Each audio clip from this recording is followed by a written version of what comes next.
All right, basically, you know how to do all of this because this is just order of operations, which you know, with fractions, which you now are so good at. Okay, so let's take a look at this. We're going to take 1/6 plus 1/6 plus 1/3, that quantity, and cube it, plus 2/5 times 3/4, that quantity, and square it. So we have to go through the steps we've always gone through with order of operations. Step 1, parentheses, and we have them. Here's a set of parentheses, and here's a set of parentheses. So the first thing I'm going to do is I'm going to do this set of parentheses. So here we go. So I'm going to take 1/6, and I'm going to add it to 1/3. Well, you know the drill here now. I need a common denominator. So I look at the biggest number, 6. 3 does go into 6 without a remainder, so 6 is my common denominator. I leave this guy alone because he has a denominator of 6. I got to ask myself, what times 3 is 6? And that's 2. And that's 2/6. So 2/6 plus 1/6 is 3/6. Okay. You may want to reduce that. Divide by 3, divide by 3, and we get 1/2.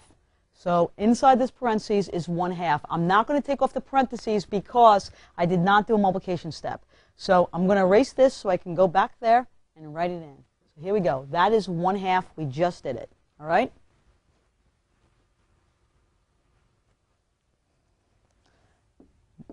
One-half, and we're going to cube 1/2. But it says parentheses first, and we have these. If there's an operation inside, and there is an operation inside, there's multiplication, well, I don't need a common denominator. Remember, the only time I need a common denominator is when I add and subtract, okay? Not when I multiply or divide. Adding and subtracting is always harder. You're going to see whenever we do anything in algebra, add and subtracting is always harder. You need like terms, everything's harder. So when multiplying and dividing is always simple. No LCD necessary. I'm going to reduce right here. 2 goes into 2 once, 2 goes into 4 twice. You don't have to do that. I'd like to do that. So that's 3 times 1 is 3. Let me use the same color here. 3 over 10. Okay. Now I have to cube this. To cube 1/2, I'm going to do that off to the side. That means 1/2 times 1/2 times 1/2. All you do is multiply the numerator and then multiply the denominator. 1 times 1 times 1 is 1. 2 times 2 times 2 is 8. Because 2 times 2 is 4, times 2 is 8, makes that 1/8. So this is 1/8 plus 3/10 squared. We're going to square 3/10. Well, it doesn't matter if you use parentheses or not, but just because I didn't there, I won't here. 3 times 3 is 9. 10 times 10 is 100. 9 100ths. I cannot reduce that, so I get 9. Oops, sorry. 9 over 100. Now I need a common denominator. Okay, this is going to be fun. All right, here we go. Common denominator. So 8 does not go into 100, so we're going to take multiples of 100. 100, 200, 8 does not go into 200, 300, 8 does not go into 300. But 8 does go into 400 because 8 goes into 40. Okay? 8 goes into 40, so it goes into 400. Okay. This is kind of a pain because it's so big.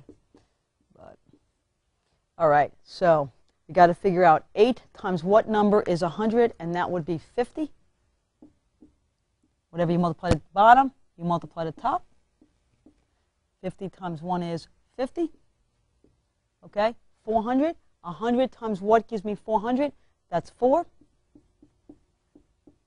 9 times 4 is 36. Oh, this problem is like a bear, isn't it? Okay, so now we have the same denominator. So our denominator is 400. Our numerator is 50 plus 36, which is 86. So it's 86 over 400. I'm putting it here because I'm not done. See, I knew this was happening. I'm not done. So let's see what we want to do here. Okay, well, let's see what divides into 86. I'm thinking 2 right now is what I'm thinking. So I'm going 2. 86 divided by 2 is 43. 400 divided by 2 is 200. And I believe 43 is prime, so I am done. 43 over 200. That was a pain, but it was not horrible. The steps made sense. It just was big numbers, so it made it a little bit of a pain. So that's order of operations. We're just going to do everything they ask us to do here. Okay, that's the first one. A couple more to go.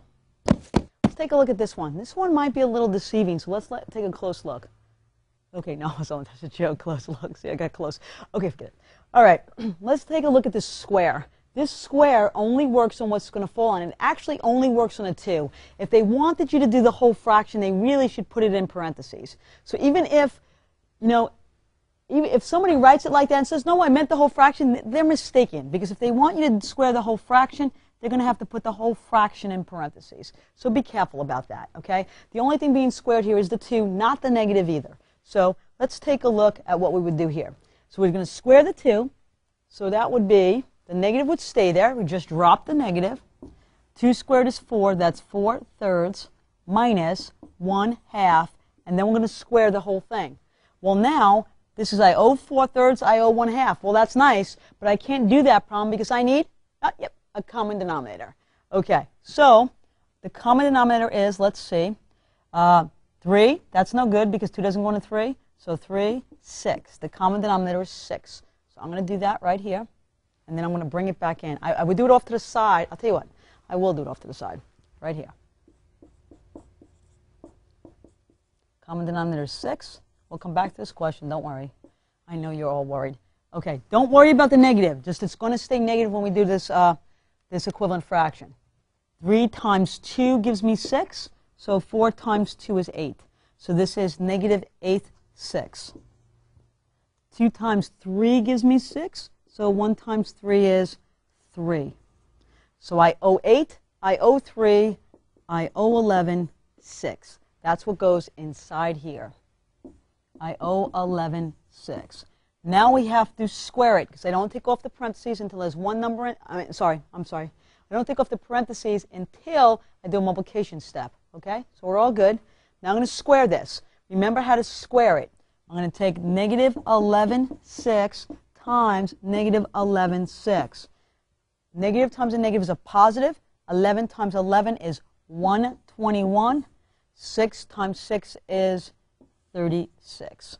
So that's the answer to that problem. That wasn't really bad.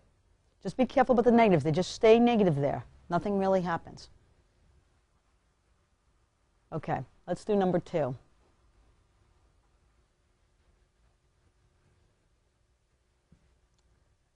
All right, order of operations, parentheses, nope. Exponents, nope. Okay, multiplication and division, yes. So if you have multiplication and division, you have to go left to right. So I'm doing this first. So I'm doing 5, 6, and you know what I'm going to do? I'm going to do this off to the side. Because remember, we only want to put the answers right underneath. We want to do a lot of the work off to the side.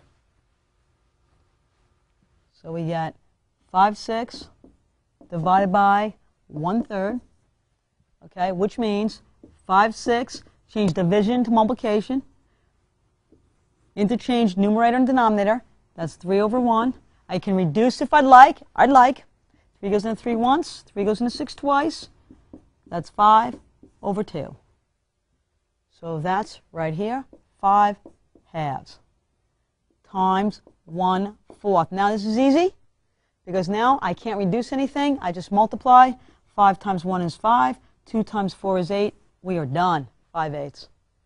Beautiful. It's a beautiful thing. Okay. The next thing we want to talk about is average. Okay. Let's talk about the average of numbers. Before we do with fractions, let's talk about it with just regular numbers.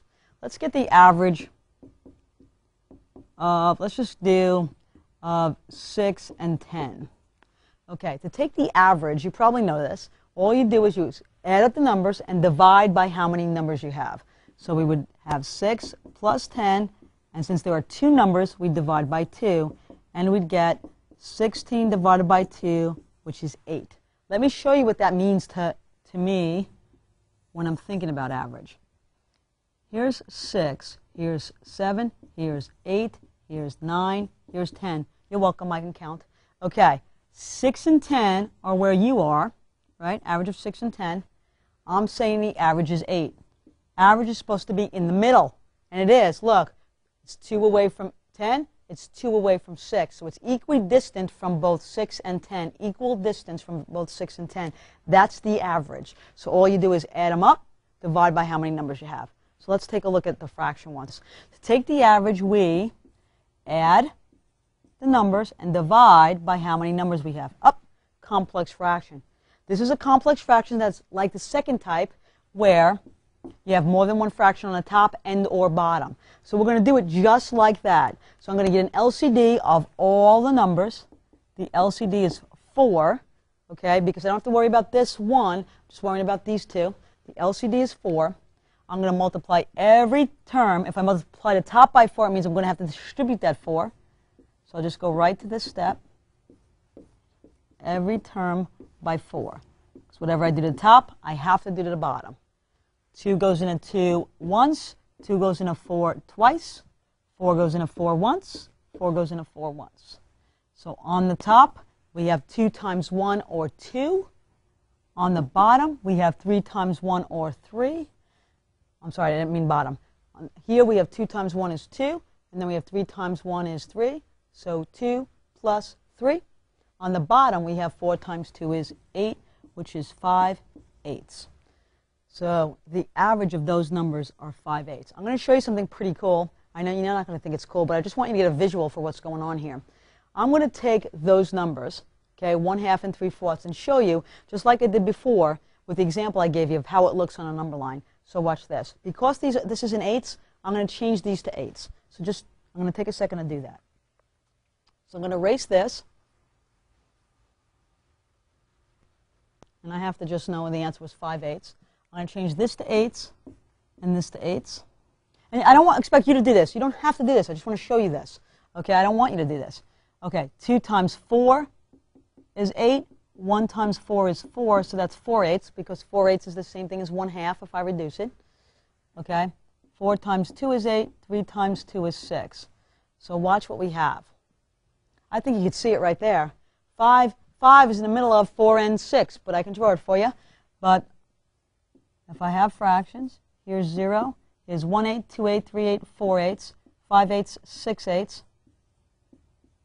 And 5/8 is right here, right between 4 and 6. So we're doing the same thing we did before, only they're fractions. Okay, and of course we have 7/8, and then we have 8/8 and 1. But I don't care, I don't need those. This is where you are. This is your average, right smack in the middle. Okay, pretty cool. All right, let's do this problem. -1/4, 1/10. I have to add them, then divide by 2. You have to come up with a common denominator. Let's get the least common denominator. So look at the biggest number. 4 does not go into 10. Let's use multiples of 10. 20. 4 does go into 20, so the LCD is 20. So I'm going to multiply each fraction by the LCD to get rid of that fraction. Don't worry about that negative. It just means that we're going to use it to multiply. You can make this look like a fraction if you want. It doesn't matter. Up to you. Let's reduce first. 4 goes into 4 once. 4 goes into 20 5 times. A negative times a positive is a -5. You probably should take care of that sign first, just in case. 10 goes into 10 once. 10 goes into 20 twice. Plus 1 times 2 is 2. 2 times 20 is 40. So this is, I owe you 5. I have 2. So I owe you 3 40ths. And again, I could show you this. If we change everything to 40ths, I could show you this would be in the middle of those two fractions. All right? Let's look at the next question, because exactly what I'm talking about is what the next question is asking you. It says, without calculating, can 1/3 be the average of 1/2 and 8/9? We want to know, can 1/3 be the average of 1/2 and 8/9? And that's in your workbook. Well, we can't, it says without calculating the average. What I'm thinking is, why don't we just change them all to the same denominator and see where they fall? Okay, so 1/2, we want to know, that can this one be the average? So let's change them all to, let's say, 9. 2 doesn't go into 9, so that doesn't work. Multiples of 9, 18 works. We change them all to 18s. So we got 1/2, we got 8/9, and I'm going to put 1/3 here because we know that one might be the average. We're going to ask. We're going to find out. Okay, so 18. We're going to multiply this by 9 to get 18, and that's 9/18. We're going to multiply this by 2 to get 18, and that's 16/18. 18, we're going to multiply this by 6. We're going to multiply this by 6, we get 6/18. Can this be the average of these two? Absolutely not, because you would need something in the middle of 9 and 16. 6 is below 9, can't be the average. So the answer is no, cannot be the average. So if you just get them all at the same denominator, you can compare them. All right, we're going to go back to something we've done previously. We're just going to do them with fractions now. This question says y plus x over z. So y plus x over z. Okay, and y is 2/5, and x is negative 1/3, and z is 5/6. So we're going to get a common denominator. Let's see what it is. 6, 3 is okay with 6, but 5 is not. So let's take multiples of 6. 6 is no good. 12, nope, 5 is no good. 18, nope, 5 is no good. 24, 5 is no good. 6 times 5, 30. 30 is good. All of these go into 30. So we're going to multiply each one by 30 over 1.